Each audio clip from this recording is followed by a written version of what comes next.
مجھے ایک سوال ہے، اجازت دیں گے علامہ صاحب؟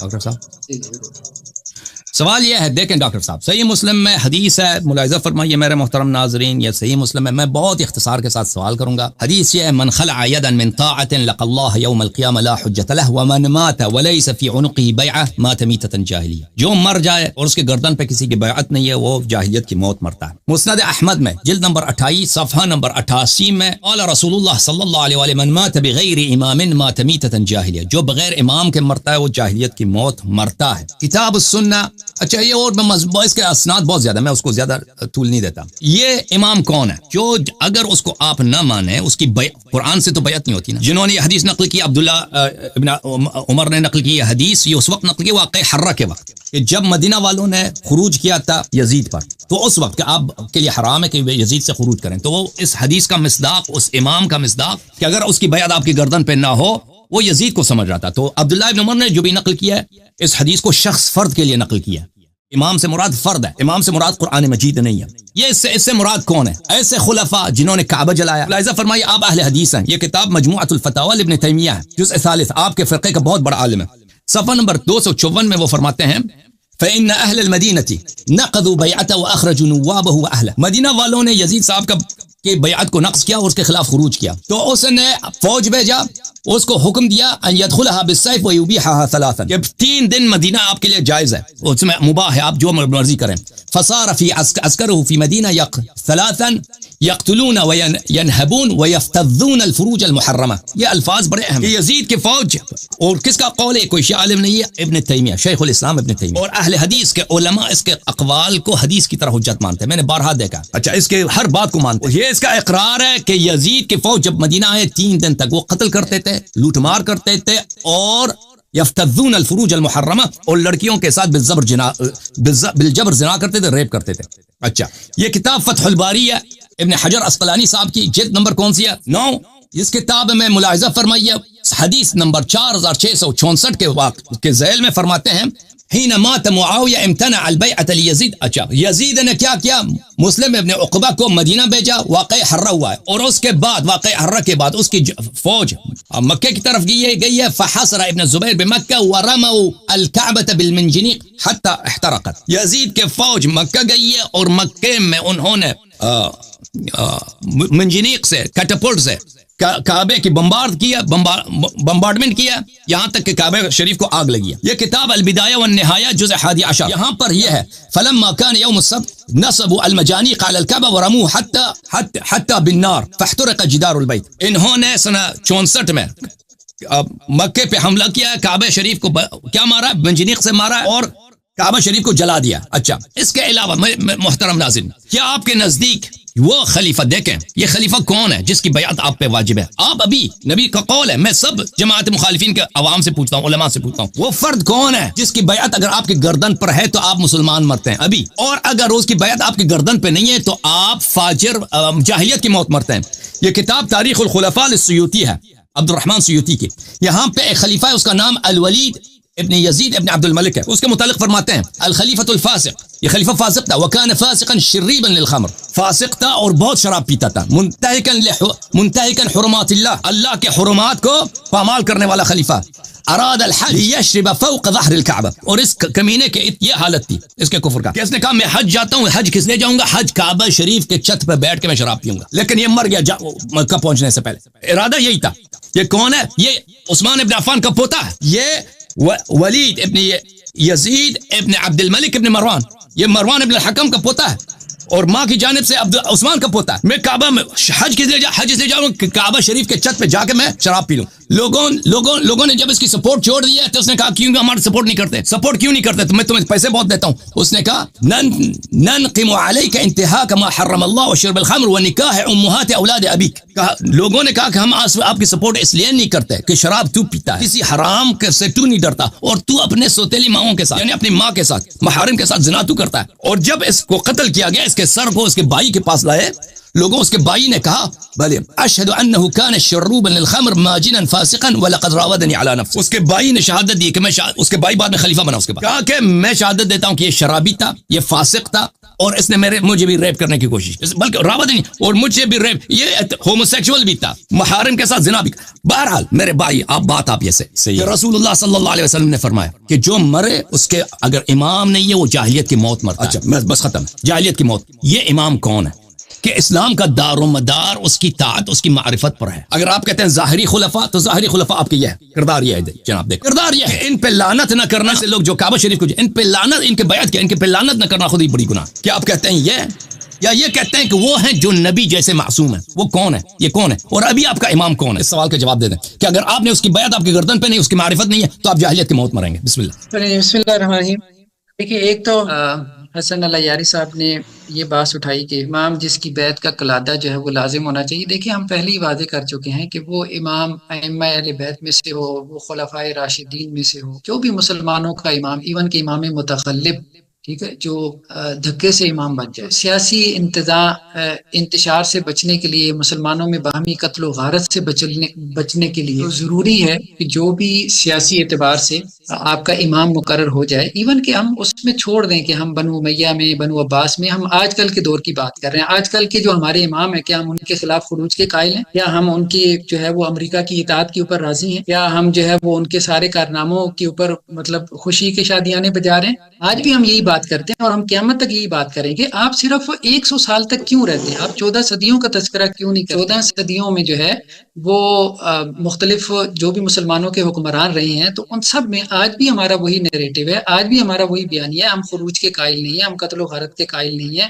ہم طالبانائزیشن کے قائل نہیں ہیں. اگرچہ ہم ائمہ سے اختلاف رکھ سکتے ہیں, ان کو کرٹیسائز کر سکتے ہیں. امام سے مراد مطلب وہ والا امام نہیں ہے, ہمارے نزدیک امام سے مراد یہاں پہ پولیٹیکل لیڈر ہے, وہ جو مسلمانوں کا حکمران, جو واجب علی الناس ہے, مسلمان ان کا انتخاب کریں گے, ظاہری بات ہے, وہ تو بات ٹھیک ہے. اسی طرح سے جو ہے حضرت ابوبکر, حضرت عمر, حضرت عثمان, حضرت علی رضی اللہ عنہم سے اختلاف کیے گئے. فقہاء نے اختلافات, ہمارے یہاں صحابہ کا بہت احترام ہے, اقوال صحابہ کو ہمارے فقہی مصادر میں بیان کیا جاتا ہے, ان کے اجتہادات کو, لیکن ان کے اجتہاد سے اختلاف بھی کیا جاتا ہے. خود صحابہ نے ایک دوسرے سے اختلاف کیا. بات یہ ہے کہ وہ سیاسی اعتبار سے ان کی اطاعت واجب تھی, ضروری تھی, لازم تھی, لیکن ان کو کوئی مطلب معصوم نہیں سمجھتا, کوئی بھی ان کو معصوم نہیں سمجھتا. ہاں, اب بات اس میں بعد میں آ جاتی ہے, تو وہ ہم نے کہا کہ وہ ساری بات ہم نے واضح کر دی ہے. اہل سنت کا اس میں موقف واضح ہے. میرے خیال میں اس میں کوئی ایسی مشکل تو نہیں ہے کہ امام اگر کوئی متغلب ہے, کوئی فاسق و فاجر ہے, جیسے آج کل بہت سارے ہیں.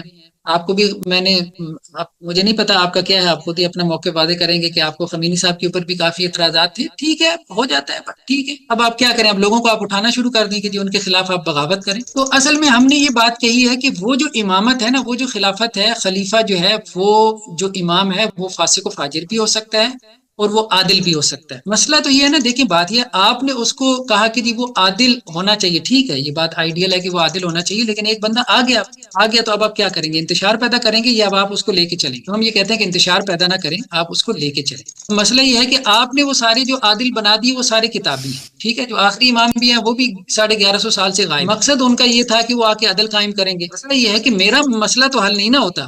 وہ 11 ائمہ, دیکھیں حضرت علی رضی اللہ عنہ کے بعد کس کے پاس جو ہے وہ سلطنت اور حکومت رہی ہے؟ امامت کا سب سے بڑا مقصد یہ تھا, ظلم کا خاتمہ اور عدل کا نفاذ. کسی ایک امام نے نہیں کیا. حضرت حسن رضی اللہ عنہ کی امامت ملی, انہوں نے جو ہے وہ حضرت امیر معاویہ کو خود ہی حوالے کر دی رضی اللہ عنہ. پھر اس کے بعد حضرت حسین رضی اللہ عنہ تو ویسے ہی شہید ہو گیا, اور اس کے بعد تو یہ ساری ہی پس پردہ چلے گئے نا اپنا درس و تدریس میں ائمہ اہل بیت. اور اس کے بعد تو اب 1150 سال سے صرف انتظار ہو رہا ہے, اور پتہ نہیں اگلے 1150 سال تک انتظار ہی رہے گا. مسئلہ یہ ہے کہ ہمارے مسائل تو حل نہیں ہوئی ہے نا. یا تو اہل تشیع کے نظریہ امامت نے ہمارے مسائل حل کر دیے کہ جی آپ تو فاسق فاجر کو امام بنائے بیٹھے ہیں. امامت کا جو مقصد تھا, تو امامت نے ہمیں فائدہ کیا دیا. اب یہ روایتیں ہم اصول کافی میں پڑھ لیں کہ جی وہ عدل سے بھر دے گا, وہ ظلم کو خاتم کر دے گا, وہ آپ کے قرضے ادا کر دے گا, وہ یہ کر دے گا, وہ بھائی ہو تو کچھ بھی نہیں رہا, وہ آپ کو حلال حرام بتائے گا, وہ بھی نہیں بتا رہا. مسئلہ یہ کہ وہ آپ کو جو ہے وہ اللہ کی صحیح بات بتائے گا. کوئی ایسا ہونا چاہیے, چلے ہونا چاہیے جو قرآن کی صحیح تشریح کرے, وہ معصوم ہونا چاہیے. اب وہ ہے ہی نہیں. 1150 سال سے وہ ہے ہی نہیں. تو اب میری رہنمائی کون کرے گا؟ میری رہنمائی کے لیے تو شیعہ علماء. جب شیعہ علماء ہیں تو میرے لیے کیا سنی علماء برے ہیں؟ تو مسئلہ یہ ہے کہ اب امامت آپ دیکھیں وہ صرف میرے خیال میں کتابی بات رہے، پریکٹیکل بات نہیں ہے. یہ وہی بات ہے کہ اسلام کا جو ہے نا نظام بہت عادلانہ ہے، لیکن کیا ہے کتابوں میں ہم اس کے مطابق کوئی ریاست نہیں دکھا سکتے. تو امامت کا تصور بہت خوبصورت ہے، لیکن کیا ہے کتابی تصور ہے. ٹھیک ہے، ہاں بالفعل کہاں پر ہے امام؟ کہاں پر ہے بھائی جن سے جا کے میں رہنمائی لوں، جن سے میں حلال و حرام معلوم کروں، جو مجھے بتائیں کہ یہ اللہ کی طرف سے یہ یقینی بات ہے. وہ 1150 سال سے جو عدل کا نظام نافذ کریں، دیکھیں ساری دنیا خود ہی ان کے اوپر ٹوٹ پڑے گی. مجھے پتا ہے ہمیں کیا ضرورت ہے اختلاف کرنے کی؟ ایک چیز ہے ہی نہیں، تو اب اس کے لیے ایک زور لگایا جا رہا ہے 1150 سال سے کوئی چیز ہے ہی نہیں، موجود ہی نہیں ہے، کوئی ایگزسٹ ہی نہیں کر رہی. تو لوگ کیسے مانیں گے؟ مجھے بتائیں. نہیں مان سکتے نا. اب اتنا آؤٹ آف دا باکس جا کے آپ کیسے لوگوں کو جو ہے وہ سمجھا سکتے ہیں؟ صرف جو ہے وہ منطق کے زور پہ یا علم کلام کے زور پہ چیزیں ثابت نہیں ہوتی، یا چیزوں کو صرف خوبصورت بنا دینے سے یا خوبصورت ثابت کر دینے سے وہ ثابت نہیں ہو سکتی. اصل میں آپ کو ایکچولی دکھانا پڑتا ہے. مولانا عبید اللہ سندھی جب گئے یہاں سے نکل کے، وہ رشیا میں اس وقت انقلاب آیا تھا، تو انہوں نے کہا کہ جی آپ تو ویسے ہی جو ہے وہ انقلاب کی تلاش میں ایک نیا نظام آپ یہاں نافذ کرنا جا رہے ہیں کیپیٹلزم کے خلاف، ہمارا اسلام کا نظام لے لیں.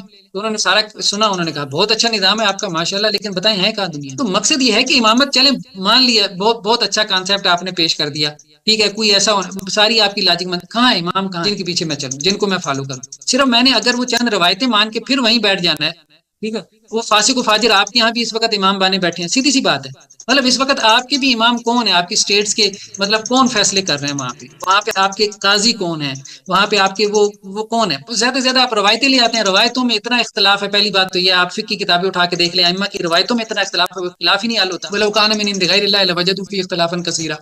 تو مسئلہ یہ کہ وہ اختلاف حل کر لیں تو آپ کی شیعہ علماء کے انٹرپریٹیشن کے اتنے اختلافات ہیں. یہ اخباری ہیں، پہلے اصولی اختلافات شروع ہو جاتے ہیں، یہ اخباری ہیں، یہ فلانے اصولی ہیں، پھر اس کے بعد ان میں آپس میں اتنے اختلافات ہیں. ٹھیک ہے، کہنے کا مقصد یہ ہے کہ وہ نصوص بھی جو آپ پکڑ کے بیٹھے ہیں ائمہ کی نصوص، ان میں بھی کون سا اتفاق پیدا ہو؟ مسئلہ حل کہاں ہوا ہے؟ کہنے کا مقصد یہ کہ آپ اس کو ایسے لے کے جاتے ہیں نا جیسے ہم نے تو سارا مسئلہ حل کر دیا ہوا ہے، یہ پتہ نہیں ماننے کی طرف نہیں آ رہے. اتنا بھی سیدھا نہیں ہے حسن الیاری صاحب، اس کو تھوڑا سا سمجھیں، تھوڑا سا غور کریں. اتنا بھی سیدھا مسئلہ نہیں ہے آپ لوگوں کا بھی کہ آپ اسے کہیں کہ اگلے کو سمجھ کیوں نہیں آ رہی. نہیں، بہت سے مسائل ہیں اس میں. دیکھیں میں اجازت دیں گے مجھے جواب دینے کا؟ جی اوپن ہی ہو رہی ہے بس انہوں نے بات. بسم اللہ الرحمن الرحیم. دیکھیں میرے محترم ناظرین، ہمارا شیعوں کا عقیدہ اس مسئلے میں بڑا واضح ہے. دیکھیں خلیفہ رسول صلی اللہ علیہ وسلم یہ خود کہتے ہیں خلیفۃ الرسول. میں نے خدمت میں عرض کیا تھا خلیفہ کا مطلب کیا ہے؟ یہ اس کا مضاف اس کا مضاف الیہ یعنی رسول اللہ صلی اللہ علیہ وسلم کا جانشین. اور یہ صرف ایک پولیٹیکل لیڈر نہیں ہے، یہ مذہبی لیڈر بھی ہے، روحانی لیڈر بھی ہے. ان کے خلفاء سب مذہبی روحانی لیڈر. اگر آپ پہ اس کی بیعت نہیں ہے تو آپ جاہلیت کی موت مریں گے. انہوں نے کہا دیکھیں یہ جو اعتراض کرتے ہیں کہ ان کا امام عادل کہاں ہے، وہ عادل نہیں پہلا تھا تو انہوں نے قرآن نہیں پڑھے. دیکھیں بسم اللہ الرحمن الرحیم. لقد ارسلنا رسلنا بالبینات وانزلنا معهم الكتاب والمیزان. ہم نے اپنے رسول کو بینات کے ساتھ، واضح دلائل کے ساتھ، معجزات کے ساتھ بھیجا ہے. ان کے ساتھ کتاب کو بھی بھیجا ہے اور میزان کو بھی بھیجا ہے، شریعت کو بھی بھیجا ہے. لیقوم الناس بالقسط، تاکہ لوگوں میں کیا کریں؟ وہ انصاف کرائیں. اگر آپ کہتے ہیں کہ شیعہ امام نے انصاف نہیں کرایا تو آپ کے 1,24,000 انبیاء نے کہا انصاف کرایا. ٹھیک ہے نا؟ انصاف تب کریں گے جب لوگ طاعت کریں گے، جب لوگ نصرت کریں گے. جب مسلمان مانتے ہی نہیں ہیں، جن کو اللہ نے خلیفہ بنایا، جن کو اللہ نے ان کو تو نہیں مانتے. خلافت کس کی قبول؟ ابھی میں نے دکھایا نا بھائی، ابھی یہ حضرت خود یہ ان کے جو فرقے والے ہیں یزید اور معاویہ کے، ابھی جس نے کعبہ جلایا ان کی اپنی کتابوں میں موجود ہے، اسی کے دفاع کریں گے. یہ اچھا آدمی تھا رضی اللہ عنہ. اور ان کا ایک خلیفہ کون تھا میں نے بھی دکھا دیا. اس نے اپنے اس کا ولیعہد تھا بھائی، اپنا بھائی اس کا ولی، اس کو اس نے ریپ کیا. اپنے بھائی کو جو اپنے ماؤں کو جو ریپ کرتا تھا، جو کعبہ شریف کے چھت پہ، ان کی اپنی کتابوں سے میں نے دکھایا نا. کیا ایسا شخص، یہ شخص وہ خلفاء ہیں. پیغمبر کا مقصود یہ تھا میرے بعد ایسے خلفاء ہیں، ان خلفاء کی بیعت اگر آپ نہ کریں، یہ کوئی ان کی جاہلیت کی موت مریں گے، آپ اسلام پہ نہیں مریں گے. یا ایسے خلفاء ہیں جو نبی صلی اللہ علیہ وسلم جیسا معصوم ہے. انما یرید اللہ لیذھب عنکم الرجس اہل البیت ویطہرکم تطہیرا.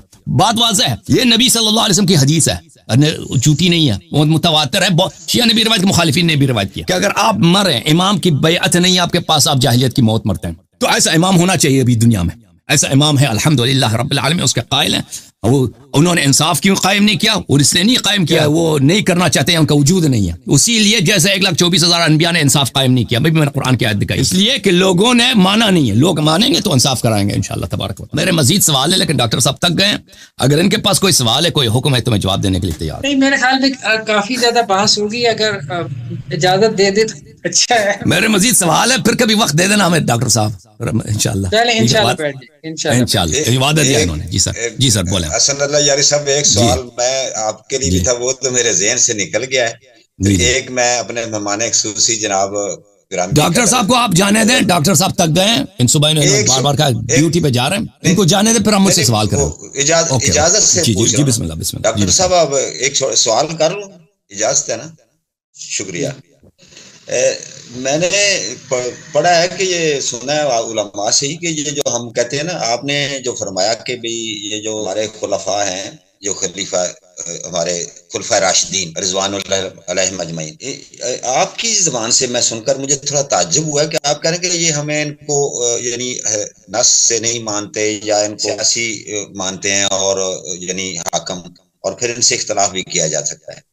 تو جب کہ ہمارے پاس حدیث ہے کہ وہ جو پوری تو آپ کو آتی ہوگی، اس میں جو لفظ ہے سنت الخلفاء الراشدین والمہدیین، ایک یہ اس کا ہے، اور دوسرا قرآن سے باقاعدہ یہاں علماء آتے ہیں، وہ نص قرآنی نص پیش کرتے ہیں کہ جیسے آیت استخلاف یعنی خلافت وعد اللہ الذین آمنوا، وہ آیت پیش کرتے ہیں۔ تو خیر یہ ایک بات سوال ہے کہ آپ ان کو صرف سیاسی سمجھتے ہیں، وہ ان کو مذہبی بھی سمجھتے ہیں، میں سمجھوں ہو سکتا میں غلط۔ دوسرا اس میں ضمناً ایک کوشچن ہے کہ جب ہم جو آج کے موضوع پہ گفتگو ہے ہماری کہ امامت کیا منصوص میں نہ ہے، آپ نے بہت اچھے دلائل دیے اور بڑے واضح جتنا مطالعہ کیا تو وہ تو عوام دیکھ لے گی۔ وہ ہے کہ امام مہدی کے بارے علیہ السلام کے بارے میں ہماری کتب میں اہل سنت اہل حدیث کے ہماری کتب میں موجود ہے کہ وہ آئیں گے اور وہ نور سے بھر دیں گے، اور آپ کو پتہ ہے وہ بس اشارہ ہی کر دیجیے کہ وہ امامت کرائیں گے، وہ ان کا ظہور ہوگا، اور ان کے پیچھے ایک نبی جو رسول بھی ہیں وہ ان کے پیچھے نماز پڑھیں گے۔ تو کیا سوال یہ فریم کرتا ہوں، کیا وہ حجت اللہ ہوں گے؟ وہ قطعی وہ نص اس کو ہم ان کو ہم نص قطعی سے استدلال کر سکتے ہیں کہ وہ اللہ کی حجت ہوں گے، وہ جانشین ہوں گے، وہ اللہ رسول کے نبی رسول کریم صلی اللہ علیہ وسلم کے وہ یعنی اسی طرح وہی علوم، وہی فیوز و برکات اور کرامات کے ساتھ۔ ہم نے تفصیلی ایپیسوڈ کیا ہے، ہماری ابھی حال ہی میں آیا 1 مہینہ پہلے، اہل سنت کا جو کانسیپٹ ہے نا ہماری روایتوں میں، تو اس کے مطابق وہ حجت خداوندی نہیں ہے یا منصوص من اللہ نہیں ہے، ٹھیک ہے؟ وہ انتخاب ہوگا، لوگوں کا انتخاب ہوگا۔ باقی یہ کہ ان کی حیثیت ایک کراماتی ہوگی، ان کے حق میں کچھ کرامات کا ظہور ہوگا، اور باقی یہ کہ ان کی مخالفت بھی ایسا نہیں ہے کہ جو آپ کو دائمی جہنمی بنا دے، ایسا نہیں ہے۔ وہ ہم نے تفصیلی پروگرام کر دیا ہے میرے خیال میں، اس میں تفصیل میں کیا ہے۔ وہ خلفاء راشدین کے بارے فرما رہے ہیں، آپ جو کہہ رہے ہیں نا کہ مہدی کا کیا کانسیپٹ ہے، تو ہمارے ہاں مہدی کا لفظ پہلی بات تو یہ کہ صحیح روایتوں میں ہے ہی نہیں مہدی کا لفظ۔ اچھا ہاں، اس میں امیر کا لفظ آتا ہے یا امام کا لفظ آتا ہے، ٹھیک ہے؟ تو لیکن مہدی نام سے جو ہے نا، مہدی نام سے جو روایتیں ہیں نا، وہ روایتیں جو ہے وہ صحیح درجے کو نہیں پہنچتی، یا ان کے اوپر کلام ہے یا ان کی صحت میں اختلاف۔ ہاں، جو روایتیں اتھینٹک ہیں یعنی جن کے اوپر اختلاف نہیں ہے، تو ان میں مہدی کا نام تو ایک تو یہ ہو گیا۔ دوسرا سر وہ جو خلفاء راشدین ہیں جن کو ہم مہدیین کہتے ہیں، اور ان کی سنتوں کو ان کی مطلب کیا اتھینٹسٹی ہے ہمارے مکتبہ فکر؟ دیکھیں، اس میں روایت میں یہ بات ہے کہ اگر خلفاء راشدین کا اتفاق ہو جائے چاروں کا، ٹھیک ہے، جو ہماری انڈرسٹینڈنگ ہے نا، اس پہ ہم نے ایپیسوڈ کیا، اگر خلفاء راشدین چاروں کا کسی مسئلے پر اتفاق ہو تو اس سے خروج جو ہے یہ جائز نہیں، ٹھیک ہے؟ ہاں، لیکن اگر ان چاروں کا آپس میں اختلاف ہو کسی مسئلے میں تو پھر اس سے خروج جائز ہے، اور وہ فقہا نے کیا بھی ہے۔ اچھا نہیں، فقہا نے خلفاء راشدین سے کیا ہے، ابو بکر، عمر، عثمان و علی علیہ۔ آپ فقہ کی کتابیں اٹھا کے دیکھیں، ہاں فقہا نے اختلاف کیا، بالکل کی۔ جزاک اللہ خیر۔ مجھے اجازت دیں گے میں ایک عرض کروں، میں بھی ایک عرض کروں، مجھے اجازت دیں گے؟ جی آپ بھی 2 منٹ کر لیں بس۔ بسم اللہ الرحمن الرحیم۔ ملاحظہ فرمائیے عزیزو، یہ کتاب فتح الباری بشرح صحیح البخاری جلد نمبر 7، یہاں پر کیف انتم، یہ بخاری کی حدیث ہے، اذا نزل ابن مریم فیکم و امامکم منکم، یہ کہہ رہتے ہیں کہ امام مہدی علیہ الصلوۃ والسلام یہ تو ایسے ہی ہے جس کے پیچھے ابن مریم نماز پڑھیں گے، وہ جو اس کے پیچھے ابن مریم نماز پڑھیں گے۔ اچھا وہ کو چھوڑیں، اچھا اس کے بعد یہ بخاری کی حدیث ہے، اس کے بعد وہ فرماتے ہیں قد تواترت الاخبار بان المہدی من هذه الامه وان عیسی يصلي خلفه، یہ حافظ ابن حجر صاحب کا اخبار یہ کہتا ہے کسی حدیث میں صحیح حدیث میں نے ان الاخبار متواتر ان المہدی من هذه الامه وان عیسی ابن مریم يصلي خلفه، اور یہ کہ وہ اہل بیت علیہم السلام اور وہ فاطمی ہیں، اولاد فاطمہ الزہرا سلام اللہ علیہم، یہ آپ کے کتب میں اس کا حدیث بڑے زیادہ ہیں، ان کو خود شاید اب چلیں وہ موضوع سے باہر ہے، میں اس سے زیادہ بے ادبی نہیں کرنا چاہتا، اللہ ان کو جزائے خیر۔